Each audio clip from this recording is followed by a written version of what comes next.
Hello and welcome back to One Trek Mind with me, Raptor. And me, Michael. And today we're going through the first new episode of Star Trek Lower Decks, Dos Cerritos.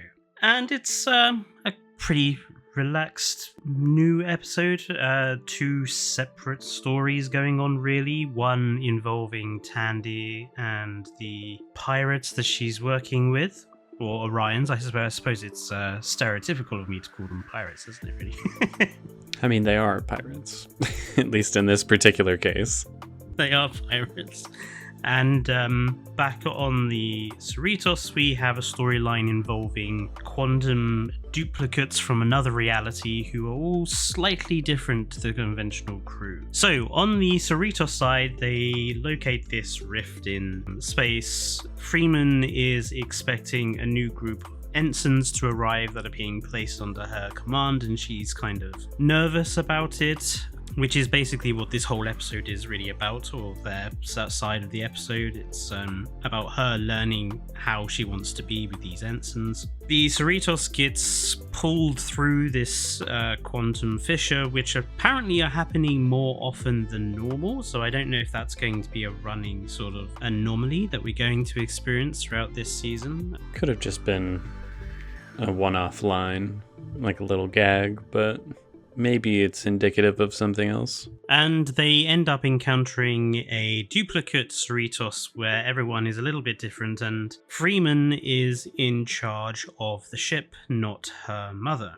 Turns out they have to work together in order to get the prime Cerritos, or at least prime to us. There's this running gag throughout the episode of the alternative Cerritos referring to our Cerritos as like the bad one, or the not as good one, or like the fake one at one point. Yeah, the quantum duplicate crew are all very kind of aggressive, but it's as a result of Freeman, the alternative Freeman's captaining style. She is apparently brutal and harsh. Apparently the ship is mostly brigs because she put so many people in the brig. Well, everyone is aggressive except for Boimler. He's like the one very chill person on that crew. He's their Riker. True. It does result in a lot of rather funny gags, though, such as the two ransoms that trying to sort of have a fight while also calling each other like sexy and handsome, which is just classic Ransom, really, in love with himself. Yep, 100%. Our Freeman very quickly decides that she doesn't really like the way the alternative Freeman has turned out, especially when she witnesses the alternative Freeman try to conduct capital punishment on the bridge with a riding crop. And it really does colour her opinion of that sort of style of command. But all is not as it seems, as alternative Freeman has a plan to swap herself with the Prime Freeman and sneak on board the Prime Cerritos in order to escape, because she basically hates being a captain and she wants to go back to being the free-loving, lovable rogue type that she used to be. The wild card. Unfortunately, the plan gets discovered and she gets dragged back to her proper ship, and her plan, is scuppered. It serves as a way of our Prime Freeman deciding that she's just going to be herself with these new ensigns that she's got to take charge of. She's not going to be scared of showing who she is, basically. On the other side of the episode, you have Tendi, who is working with a group of Orion pirates to basically pay off her debts in order to get back to Starfleet as quick as possible. We can see that she's having trouble keeping the pirates that she's with under control. At first, it appears that they want to go around killing everything, and Tendi keeps trying to stop them in her way, until we come across a Orion vessel. She's sent to go and recover an Orion starship from TOS. Which we did see in Strange New Worlds. We did. Distinguished by the weird, ball things that they have at the back. They go to try to recover the ship, but it turns out that a bunch of blue Orions, male blue Orions, have come here too. They also want the ship. I did like that little callback to the animated series with the blue Orions. Is that where it's from? I didn't realize. In the animated series, the Orions were blue for some reason, and they had those stupid costumes on, which is what they're making fun of in this episode. Ah. They did all kind of look like Buzz Lightyears. No, I know what they reminded me of. Captain Quark from the Ratchet and Clank games. But yes, the Blue Orions also want to have the ship to themselves. Initially, one of the Green Orion pirates stabs a Blue Orion trying to kill him, and Tendi saves his life, which then brings in problems later on as that it gets revealed to her crew. And at first, the Orions the Tendi is working with are pretty pissed, but actually it turns out they also hate killing things, and they have absolutely no interest in being Orion pirates. Like, one of them wants to be a baker, one of them wants to be a dancer, and one of them wants to be like an evening college professor. For ethics of all things.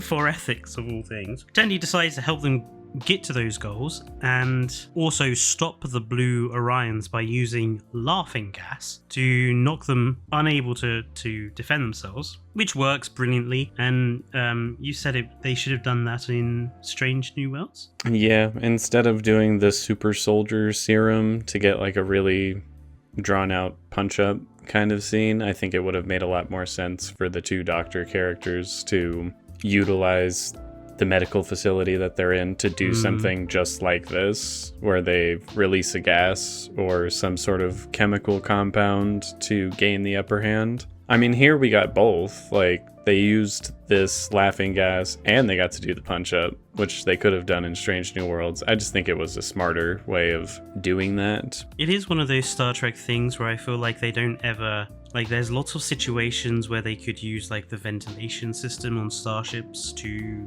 deal with intruders that they have who suddenly come on board or stuff, and they never seem to really utilize it in any sort of way. But it turns out the Orion ship is a medical frigate. It's not a battleship. Well, they take the ship back home, and it pays off Tendi's debt, but just before she's about to be allowed back off to go to Starfleet, it turns out that the Blue Orions have declared war on the Greens because Tendi used unpiratey methods to incapacitate the Blue Pirate crew. She's given the choice to just go back and let the Orions deal with it, but she chooses to stay and help with the situation that she feels that she has caused.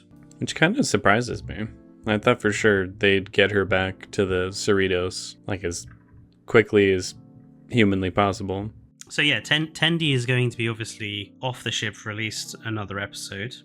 Possibly more. We have the possibility of a Orion war as part of this season, or this quantum fissure problem as being part of this season. Yeah, I just thought it was a decent first episode to get us back into it. Plenty of laughs in there. I thought it was an alright episode. Nothing too spectacular, in my opinion, like one way or the other. It was just a decent one where I would say it's kind of run-of-the-mill, just two standalone adventures, both fairly entertaining. I suppose my biggest criticism of it is still that we basically already did this in Next Gen with the whole duplicate Enterprise, duplicate Cerritos. But they at least had their usual Lower Decks kind of spin on the whole thing, so it wasn't like a major issue for me or anything. But yeah, I thought it was all right. Actually reminds me of a Stargate SG-1 episode as well, where something goes wrong with the Stargate and they start getting teams from other realities showing up at Earth, the Prime Earth,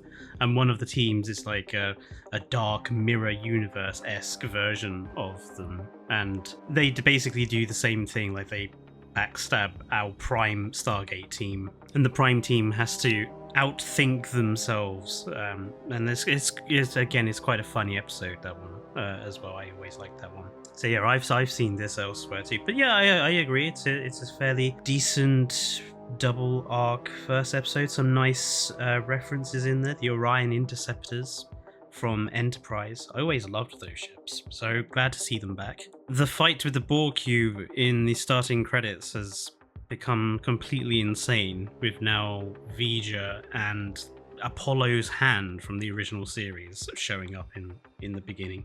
Always something new every season. Yes, we'll have to keep a track on that and see what else they bring up to fight that cube. That cube is proving to be very resilient considering everything. I mean, it looked like the big hand was doing work, so maybe that's all they needed. Maybe that's all we needed to fight the Borg, is just a giant green hand. But yeah, I mean, not too much else to say. Are you excited that Lower Decks is back? Oh, 100%. I've really enjoyed Lower Decks as a whole. It's surprisingly emotional when it really wants to be, and at the same time, it's just a very fun show. At times, I think Star Trek can be a little too self-serious, and this show definitely flips that on its head. It's like, let's just have a little bit of fun with things, which I've always really enjoyed about it. I like the characters a lot. I like that it feels like Star Trek, despite being quite different to a lot of other Star Treks that have come before. And if you're a fan of Easter eggs, like, this show does it probably better than any other show I've ever watched, actually. Like, not even just in the Star Trek franchise. Like, just the sheer amount of Easter eggs that they'll throw in to every single episode is pretty insane. Like, again, the Blue Orions showing up, I thought was pretty great. I was like, oh, wow, I never thought I would see them again. Was it the what in the Kazinti fuck is going on? And Yeah. I cannot remember where the Kazinti come. I think it's from Voyager. I'll have to look that one up in the edit. I believe that's a Voyager thing, but I'm not 100%. There's just so many nice references. I do think that perhaps I was a bit too harsh about Lower Decks when I remember it first coming on stream. I was like, I am not watching this animated Star Trek parody show. I mean, in a lot of ways, it reminds me of The Orville in terms of the almost parody-like quality to it. But like I said, it can get quite serious. I have definitely warmed up to it as the seasons have gone on, and the characters. And yeah, I'm looking forward to going through the rest. Well, let us know down in the comments what you thought about the first episode if you've seen it. And don't forget, while you're there, to like the video and subscribe if you're new to the channel for more videos from us at One Trek Mind. But until next time, it's goodbye from me. And goodbye from me.